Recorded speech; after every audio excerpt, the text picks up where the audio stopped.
Hello' মাই dear friends, আজি আকৌ এটা নতুন ভিডিঅ'লৈ সকলোকে স্বাগতম জনাই আৰম্ভ কৰিবলৈ ওলাইছোঁ তোমালোকৰ অৰ্থাৎ HSLC এক্সামৰ ছ'চিয়েল ছায়েন্সৰ ছাবজেক্টৰ বিষয়ে কিছু কথা আলোচনা কৰিবলৈ।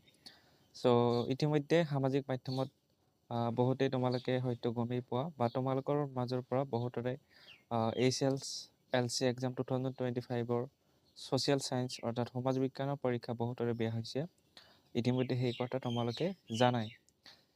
একচুৱেলি হয়তো তোমালোকে বহুতেই নাজানা যে যিকোনো এটা পৰীক্ষা বেয়া হ'লে আমি সেইটো পৰীক্ষা পুনৰাই কিন্তু দিব পাৰোঁ, ঠিক আছে।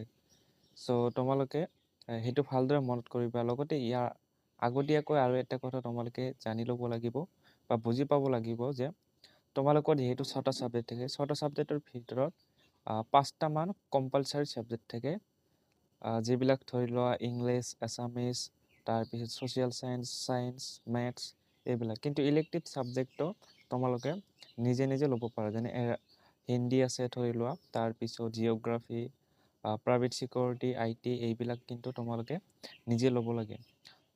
সেই ক্ষেত্ৰত কি কৰা হয়, তুমি যদি ইলেক্টিভ ছাবজেক্টত ফেইল কৰা বা অসমীয়াত ফেইল কৰা, তেতিয়া কিন্তু তোমাক কি কৰা নহয়, তোমাক পুনৰাই পৰীক্ষা দিবলৈ দিয়া নহ'ব। মানে তুমি যদি এছামিছত ফেইল কৰা বা ইলেক্টিভ ছাবজেক্টত ফেইল কৰা, তেতিয়া কিন্তু পুনৰাই এক্সাম দিব নোৱাৰিবা, ঠিক আছে। কিন্তু যদি তুমি ছ'চিয়েল ছায়েন্সত ধৰি লোৱা কম নম্বৰ পাবা, মানে এনেকুৱা ধৰণৰ ভাৱ থাকে বহুতৰে, যিহেতু বেয়া হৈছে বা ফেইল কৰা বা খুব কম নম্বৰ পোৱা, তেতিয়াহ'লে কিন্তু তুমি পুনৰাই পৰীক্ষা দিব পাৰিবা, যদিহে তোমাৰ বাকী 5টা ছাবজেক্টত মানে 5 মাৰ্ক থাকে। বাকী মাত্ৰ এটা ছাবজেক্টক যদি বা 2টা ছাবজেক্টত যদি তোমালোকে ফেইলো কৰা, তথাপি কিন্তু তুমি এক্সাম দিব পাৰিবা। কিন্তু এছামিজ আৰু ইলেক্টিভ ছাবজেক্টত কিন্তু নোৱাৰা। বাকী যদি মেথছ বা ছ'চিয়েল ছায়েন্স তেনেকুৱা ধৰণৰ ছাবজেক্টত থাকিলে কিন্তু পুনৰাই পৰীক্ষা দিব পাৰিবা। গতিকে চিন্তাৰ কোনো কাৰণ নাই। তোমালোকে যেতিয়া ৰিজাল্ট পাবা, তেতিয়া কিন্তু তোমালোকৰ যিসকলে হয়তো বেয়া হ'ব বহুতৰে বা বহুতৰে ভাল হ'ব। বেয়া হোৱাসকলে কিন্তু এটা ছাবজেক্ট যদি বা ছ'চিয়েল ছায়েন্সত যদি তোমালোকৰ বেয়া হয় বুলি ভাবিছা, তেতিয়া কোনো চিন্তাৰ কাৰণ নাই। পুনৰাই তোমালোকে অধ্যয়ন কৰি থাকা, পুনৰাই তোমালোকে এক্সাম দিব পাৰিবা। লগতে যিটো এক্সাম দিবা তোমালোকে, সেইটো হৈছে কম্পাৰ্টমেণ্ট এক্সাম বুলি কোৱা হয়। তোমালোকে বহুতেই জানা।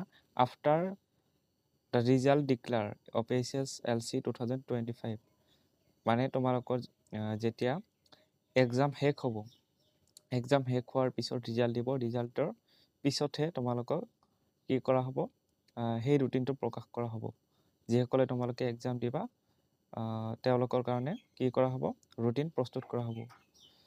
এইখিনি কথা আছিল। লগতে তোমালোকে জানি লোৱা যে এইখিনি তোমালোকে চোৱা, অসম HSLC কম্পাৰ্টমেণ্টেল পৰীক্ষা চূড়ান্ত পৰীক্ষাত উত্তীৰ্ণ নোহোৱা বিষয়ত নম্বৰ উন্নত কৰিব বিচৰা ছাত্ৰ ছাত্ৰীৰ পুনৰ পৰীক্ষা মাধ্যমিক শিক্ষা বোৰ্ডে অসম সেৱাৰ দ্বাৰা পৰীক্ষা অনুষ্ঠিত হয়।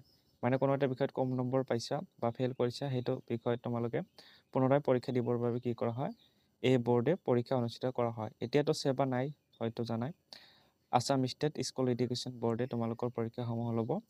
গতিকে চিন্তাৰ কোনো কাৰণ নাই। তোমালোকে বহুতে চিন্তিত হৈ আছিলা, সেইকাৰণে ভিডিঅ'টো বনাইছোঁ। থেংক ইউ ফৰ ৱাটছিং দ্য ভিডিঅ'।